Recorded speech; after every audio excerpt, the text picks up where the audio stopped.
Oi, gente, tudo bem com vocês? Eu sou a professora Gabriela Cardoso e hoje nós vamos conversar um pouco sobre um assunto bem interessante, que é a geração do potencial de membrana dos neurônios e a transmissão do impulso nervoso através das sinapses. Vamos lá? Os neurônios possuem moléculas presentes na membrana que atuam como bombas ou canais para o transporte de íons, tanto para dentro da célula quanto para o meio externo. A membrana do axônio, o axolema, bombeia íons sódio para fora do citoplasma, mantendo uma concentração intracelular muito inferior que a extracelular. Em contrapartida, a concentração de íons potássio é muito mais alta internamente. Desse modo, existe uma diferença de potencial de menos 65 milivolts através da membrana, sendo o interior negativo em relação ao exterior celular. Esse potencial é chamado de potencial de repouso da membrana. Quando o neurônio é estimulado, os canais iônicos se abrem e ocorre uma rápida entrada de íons sódio. Esse influxo modifica aquele potencial de repouso, que vai de menos 65 milivolts para mais 30 milivolts, ou seja, o interior do axônio torna-se positivo em relação ao meio extracelular, originando o potencial de ação ou impulso nervoso. Porém, esse potencial de mais 30 milivolts fecha os canais de sódio e o axolema torna-se novamente impermeável a esse íon. Nos axônios, em poucos milissegundos, a abertura dos canais de potássio modifica essa situação iônica. Por conta da alta concentração de potássio, esse íon deixa o axônio por difusão e o potencial de membrana volta a ser menos 65 milivolts, terminando o potencial de ação.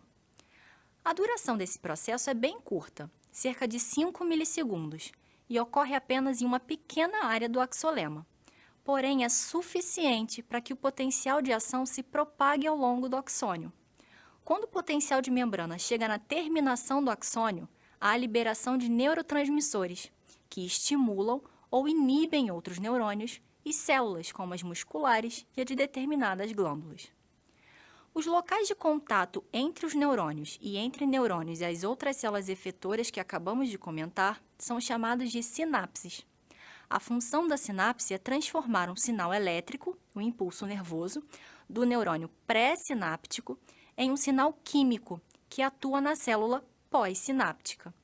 A maioria das sinapses transmite informações por meio da liberação de neurotransmissores, que são substâncias que, quando combinadas com proteínas receptoras, abrem ou fecham canais iônicos, ou então desencadeiam uma cascata molecular na célula pós-sináptica, que, por sua vez, produz outras moléculas mensageiras intracelulares. A maioria dos neurotransmissores são aminas, aminoácidos ou pequenos peptídeos. Porém, outras classes de moléculas e até compostos inorgânicos, como o gás óxido nítrico, são utilizados como neurotransmissores pelos neurônios.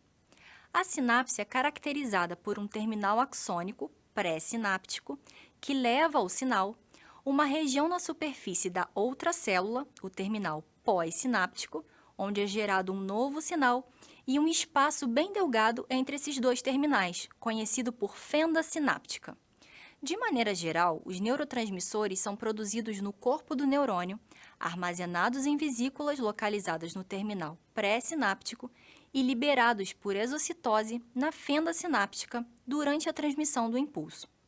Nas sinapses químicas mediadas pela liberação de neurotransmissores, a despolarização que se propaga ao longo da membrana celular abre canais de cálcio na região pré-sináptica.